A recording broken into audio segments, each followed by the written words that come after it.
Joined now by Rob Cassidy from Rivals National Recruiting. Rob, how's it going, brother?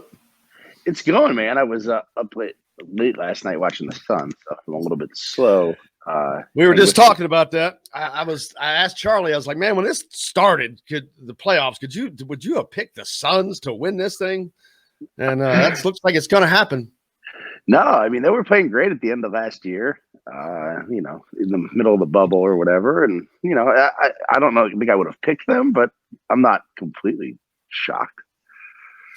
Yeah, I know. I guess we shouldn't be. It's professional sports, so these guys are all pros. But you had a busy weekend down in Alabama covering a lot of guys who want to be in that position one day. Yeah, absolutely. Especially lots of with IU attention on there.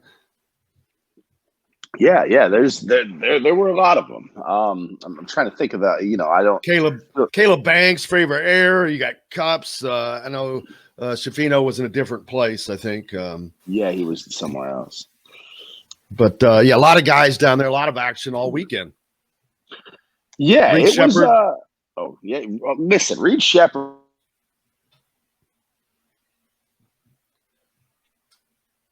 is the one. Like if we're really talking impressive player, I don't know if IU can get him. Who knows? They definitely got a fighting chance. Kentucky's involved now, but that kid, I think I walked away as impressed by him as I did any player in the event.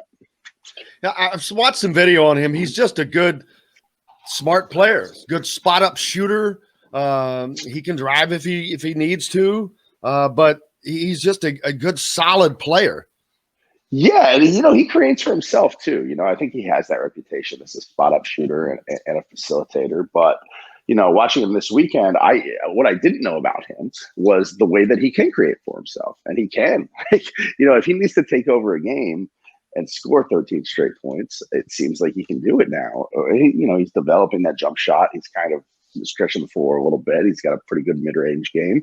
I think it's just a confidence issue with him. I think when that comes and he decides, I can take over the game, I am the man, that's going to add another level to his game on top of the facilitating and the high basketball IQ that you mentioned.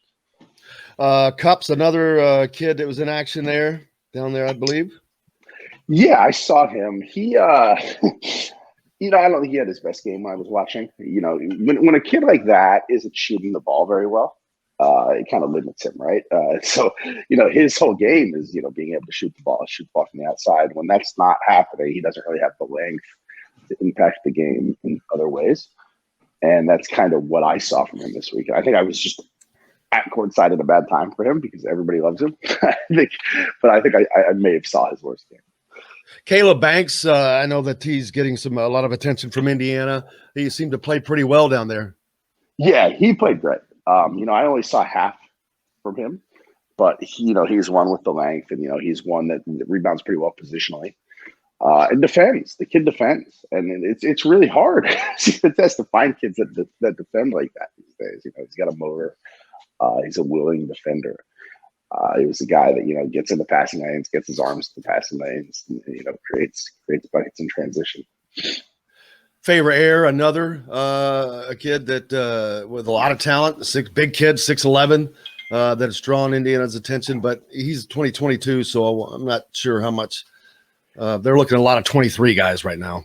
Yeah, they moved on. I didn't see him this weekend, I don't think. And if I did, I did not notice him. They're kind of looking at. I didn't see. I don't know if I saw the staff at the event or if they were watching. I'm trying to think. There were so many coaches there. They see coaches back on the road.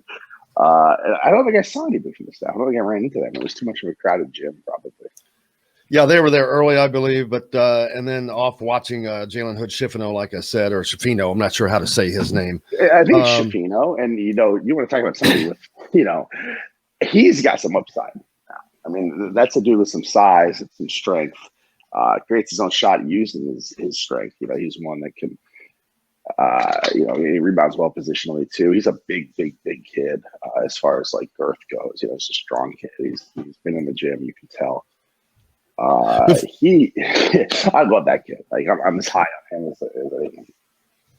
Before you joined us, Charlie, when we were talking about that, even though there is a ton of talent coming in next year, and you've got a great coaching staff in place, and things seem to be exactly how they need to be, that there still may be some growing pains that fans need to expect, because you don't know what you have, and you don't know how these guys are going to perform together and all that. But it is a question mark of what this Indiana team is going to have, and as they continue to recruit. But their recruiting is definitely taking a gigantic uptick with these kids out across the country. Yeah, there's definitely no doubt. Charlie, how are you, by the way? I haven't heard you say.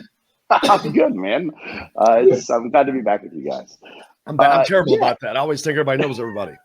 No, I do know him. I was on with you guys last time. Remember? He's from my neighborhood. He lived right here in my neighborhood. Yeah, he lives in my neighborhood. That's right. Yeah, people do need to realize that. Like that's one of the things that I think gets carried away in this era of basketball is, everybody is a instant gratification person, and new coaches and new systems need time. You have to have a season to figure out.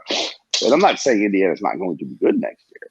I'm just saying you need to give these guys some leeway to figure out, how these guys fit your system.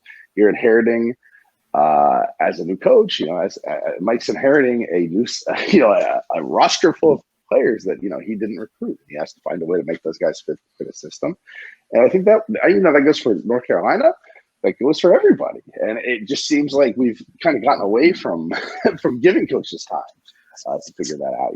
If a coach doesn't win the national championship in year one these days, it's, everybody wants his head. Yeah, and just looking for wins, I think the Indiana fan base, they're just looking to get back to and I understand that 100%. Normal baseline. But Charlie has a much better viewpoint from it, having played here and played in front of those fans. But yeah, just getting back to that. But he mentioned having to go through growing pains, because to get back to greatness, you've got to go through some tough things. It's not, if it was easy, everybody would do it. Yeah, and 100%. It's amplified in a place like Indiana for sure. It's a place that, obviously a place with a proud history where the fans expect certain things and expect a certain level of winning. And Charlie can tell you better than I can. When you sign on the dotted line to play in Indiana, you sign up to meet certain expectations, and I think everybody knows that. And it's it makes rebuilding a little bit tough. I think that, Charlie, that's a big point right there. Well, yeah. And if you go here, just think about this, right? So I won over 80 games in 4 years, right? I probably lost 40 games max, 80 and 40. But if you think about that, that's pretty good. Yeah. But according to standards, you're right. It's like the expectations. So, and that's kind of where I'm at, Rob, in the sense with Indiana. I kind of talked about my weekend with players locally in Dallas. We won some ugly games. And I think that's what's going to probably happen with IU, given the fact that, like you said, it's a whole nother mentality, roster, system, and it may be some ugly wins, but that'll be a progression, because those are wins that you didn't get last year.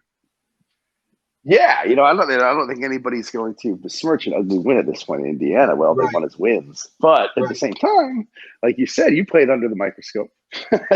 They expect, in year 2 and year 3, they expect to be winning at a very high level, and they should. It's a proud program, but it's like playing baseball in New York, right? It's different playing at, Kansas State or whatever, where, you can make the NCAA tournament and win the first round and lose in the second round, and everybody's happy, and then you can carve a great career out of that. At Indiana, that's a failure at the end of the day, Right. Have you seen the difference in recruiting wise with Indiana out on the national scene? I know that it used to be what it was, and then there was a great change, but now I think that it is quickly getting back to the kids recognizing, not only they recognize the name, that never went away, but you've got a guy in Mike Woodson who has all the experience he has. So he has a lot of credentials behind him. So that brings it back pretty quick. And I think that the kids still see Indiana as one of those blue blood schools, as they should, because it is. But that is important in recruiting, especially today when kids their attention is not as I'm not sure you can get their attention as much as you normally could. And you may not have them as long as you normally would have had them. Yeah, well, that's the thing. If you're recruiting guys that you don't have them very long, then you're doing a pretty damn good job, I think. It's definitely, listen, we talked about this last time I was on. He has, Woodson has a little bit of the Juwan Howard, Penny Hardaway effect, where these kids want a coach that has been where they're trying to go.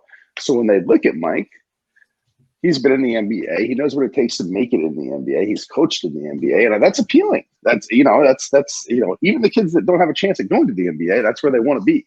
And if a coach has been there, like Penny, like Mike, like Juwan, it helps. You can sell that. That's a big, big selling point. Is I know what it takes to get you to the next level because I've been there. And there are a lot of coaches in the country that can't really say that. We also saw, though, that it's going to take a little bit of time. Like Charlie's just said, Jalen Washington committed to North Carolina, the kid from Gary. Yeah. So, but I think that the staff didn't have maybe as much time to work on that. Maybe it wouldn't have mattered anyway. But there's one that got away. Yeah, it's going to take some time. I mean, you have to prove it, right? Like, Indiana, you can bring Mike Woodson and you can go head to head with guys and you can sell that NBA pedigree and you can sell the Indiana program. But at the end of the day, if you're going to start beating North Carolina in recruiting battles and the Dukes and the Kentuckys of the world, you can do that, but you have to prove it on the floor first, right? Because these kids, first and foremost, they want to go to the NBA, B, they want to win. And I think that, recruiting kind of compounds, the success compounds, because once you start proving it on the floor, okay, then you've got the NBA pedigree and then you've got, a winning culture. But, you're selling a dream until then, right? Right now, Mike Woodson's selling his vision of the future. And I think that, once he starts proving it on the floor and Indiana starts racking up wins, then you're not selling a dream anymore. You're selling, tangible facts. This is a winning program again.